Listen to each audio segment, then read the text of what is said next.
just in case you didn't know about tithing, and this is not told by anyone else, is that for you to tithe, doesn't have to be every monthly thing. It's actually a yearly thing. No one actually tells people that. It is a yearly thing. Put all your yearly income together, take 10% out of that, and then if you want to break that 10% into a monthly, that is up to you. In another video, I'll show you how you could break down your tithing together to make it work for you. Hi guys, hi everyone, welcome to my channel. It's me, Ogechi. Welcome.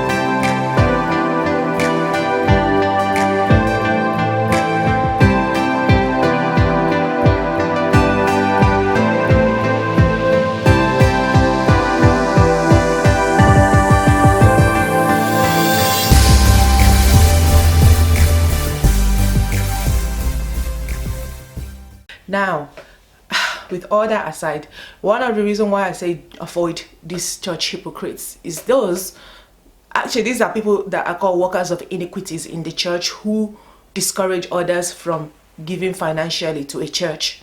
Okay? These people are people who will tell you not to give to the church or give to your pastor or give to anyone. I mean, they always like to use the pastor as their scapegoat. But when you're giving, you should be giving to the church, not to the pastor. That should be your mentality, giving to God or to the church. So why I call them workers of iniquities is that what they are doing is actually stealing from God and helping you also to steal from God. Because even in the book of Hebrew, if I'm quite correct, St. Paul says something about that. If not Corinthians, one of those two. Anywho's, so you are actually doing God's work if you're tithing, and anyone that tells you not to tithe, trust me, they are actually good people that are workers of iniquities. You are not forced to tithe, that's for sure. If anyone forces you to tithe, that is so wrong. Okay, but it should come from your heart, because if you're not coming from your heart, your offering will be like that of Cain, who never gave from his heart, and that's why God never really received his thing. He burnt the offerings, but God never really cared for it. But when you're tithing, your offering should be like Abel, whose gift is coming purely from the heart, who is giving what they consider as a good gift to God. Does that make sense? So that is where your offering should come from. And what one of the stories actually will tell you about this is, for example, my uncle, when we were talking about this whole thing, and he was also giving me his reasons why he's not doing it,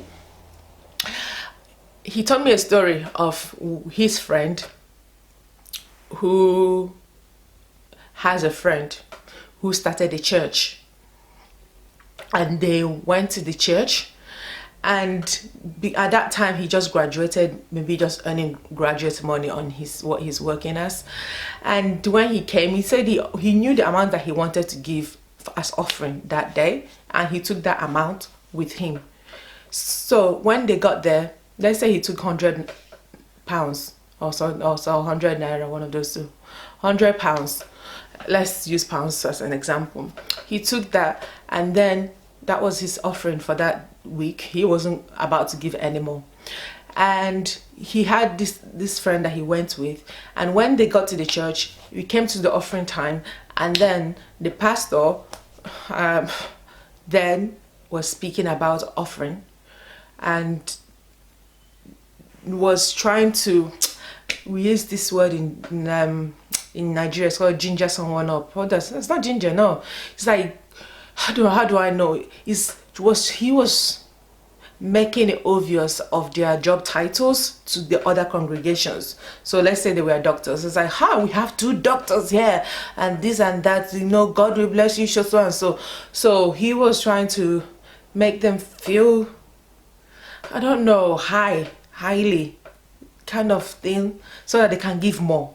So pretty much it's all about like a scammy kind of thing. So when it came to the offering, my uncle brought out his 100 naira and then, or 100 pounds, whichever one, and was about to go give, and his friend is like, is that all you're giving? And he's like, hello, yeah, that's what I brought out to give for offering that day. And then his friend is like, can't you give more, at least give 1,000? My uncle laughed and said, you can give 1,000, I am giving 100. Okay, he gave his 100. The other man was, I don't know, I think he was feeling this, I don't know, is it insecure or pressurized to do more? He gave more. He gave 1,000.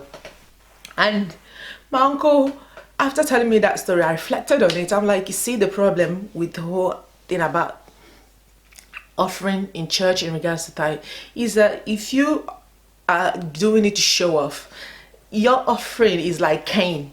It is like Cain in the Bible, Old Testament in the Bible. You are not doing it from your heart. You're doing it for your own selfish reasons. And I've had people, these people I call workers of iniquities, who then have even revealed that they used to give money to the pastors. They used to give money to this and this, bragging about it as if we should be empathizing with them. You should never empathize with these people, because if they were doing it out of their own, I'm trying to find word, out of their own selfish gains, then it is up to them. God he doesn't play with people like that. Okay, so if you're doing it out of trying to say I am someone special, or any sort of reward that you're hoping to get, this is your relationship with God should not be on a give and take. Does that make sense? It can't be like that. Whilst it can appear to be like that, it should never be on a give and take. So if those people that are workers of iniquities, that's why it comes back on them, because all the things that they are putting on, and it then doesn't come back on them, then they're sad, and then they go away like that rich man who thought he did everything that is there to be done, and then didn't get the blessing or didn't get the applaud that he thought he was about to get. God looks at the heart, not at the giving. And also, it's not enough for you to just think that you can just give 1p every time, 1 penny every single time. That is still being stingy to God, especially if you can give more. Okay, so that's one of the reasons why I say please do not listen to these workers of iniquities who tell you not to tithe, because they do tithe, believe it or not. Most of those people will go back and do some of those things that they've asked you not to do. And other workers of iniquities that tell you not to give to your pastor, to do this, to do that, or give to the church, whatever, because they will use it for their own selfish gain. How do you know if if that money that you gave, the pastor saw it and took it themselves? Your spirit should tell you what church you're going to, whether it's a good or not. Everyone has their reasons for going to church. I spoke about this in my avoid these hypocrites, in church hypocrites, when I speak about church hypocrites. Many people go to church for shallow reasons, and then when they find themselves, or unbiblical reasons, really, I'll put it at that as well, when they find themselves in this space, then when they are being exploited, then they are looking at other people or blaming the leader. I'm like, before you would went past the Catholic Church, Methodist, Anglican, and then you keep going, so that you find out one that goes with your, like, that allows you to practice your sinful behavior. And then when they use you, you're trying to come and blame someone else. Please check your own heart, check the reason why you're going to church, and then come back and then reflect if you have actually contributed to some of these things. So please avoid these workers of iniquities and those who tell you not to pay your tithe or give big amount of money to any church that you choose to give. I'm not going to discourage you. You know the church you're going, you know the reason why you're in that church, you know the benefits that you wish to get from the church. If you wish to go that way, that is your business, but please check your heart before you actually give someone else an advice in this regard about, or discourage them from paying.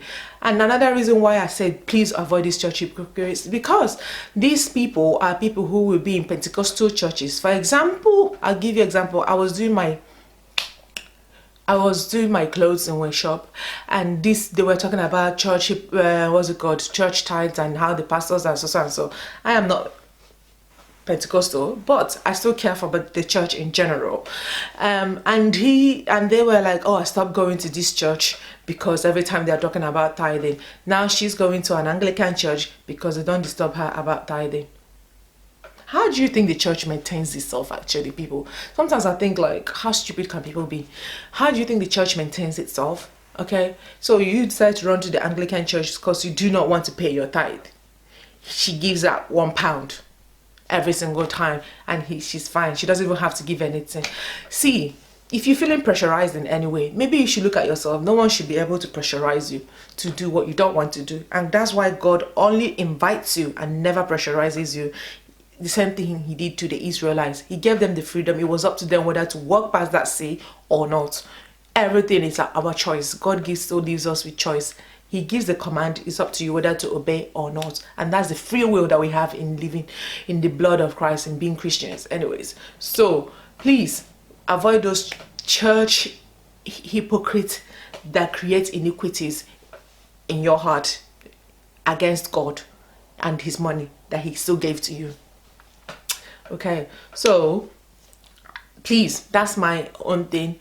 Avoid these church hypocrites. Another one, a way that you know who are church hypocrites is those that will tell you, don't give to your pastors, don't give to them. But then they are doing this NGO.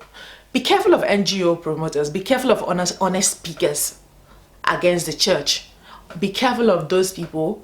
You can speak on ills that happens in the church, but to speak against the church is actually, if I'm not mistaken, it's actually a sin to speak against God and his church for no reason, or create blasphemy, create issues or rumors, things that haven't even, anyways, these people that will tell you, oh, don't give to the church, don't give to these people, and then they'll say to you, oh, I have this NGO projects I'm doing, and so, give me clothes, give me this. Do you know some of these people are not actually using these things for their own good, so for the good that they want to promote? So how then do you know who is honest in between the two? Is it the organization which you know that you can blame for things, or the individual who you do not know, you know from internet? I remember, like, actually it still happens now, when they started doing charity bags where you donate clothes and stuff like that in the UK, like some charities, genuine charities, used to leave their bags, and then you put your clothes, and then they would bring their van and take it. At the same point, we didn't even realize that there was so many fakeries going on, where people still used to leave the bag, but they were using the same name of a charity brand, but they were fake. So take these people as the same people, where they will be taken from those who are actually genuine.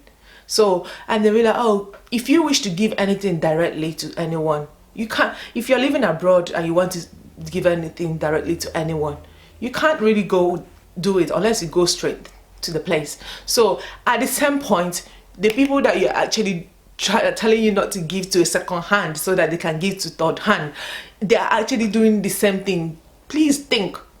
I hate it when people don't think. Think critically about these people. Discern what they are telling you. Is it not the same thing they are doing? So why then would people come against a church that is trying to promote good? Okay, even Jesus himself never asked you not to give to people who are trying to do good.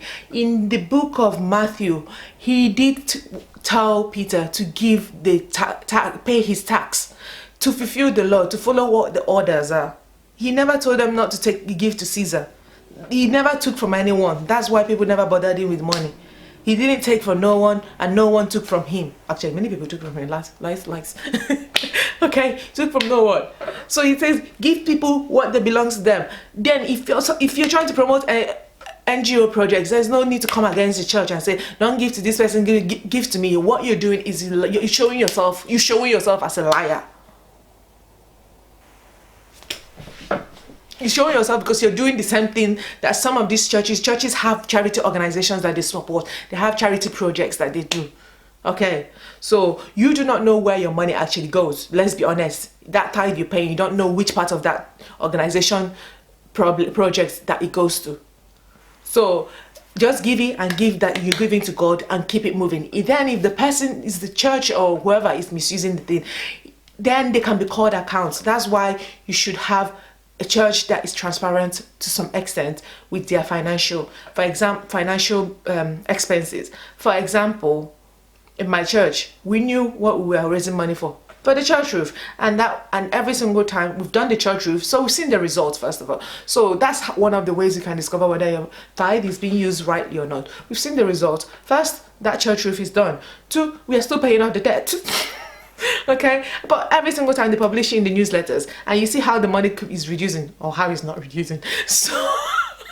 So it allows you to keep check what your money is doing, if that is a project that you're doing it for. So you yourself, you can give whatever church projects that you're giving through, like 3 million, 3 this, it doesn't really matter.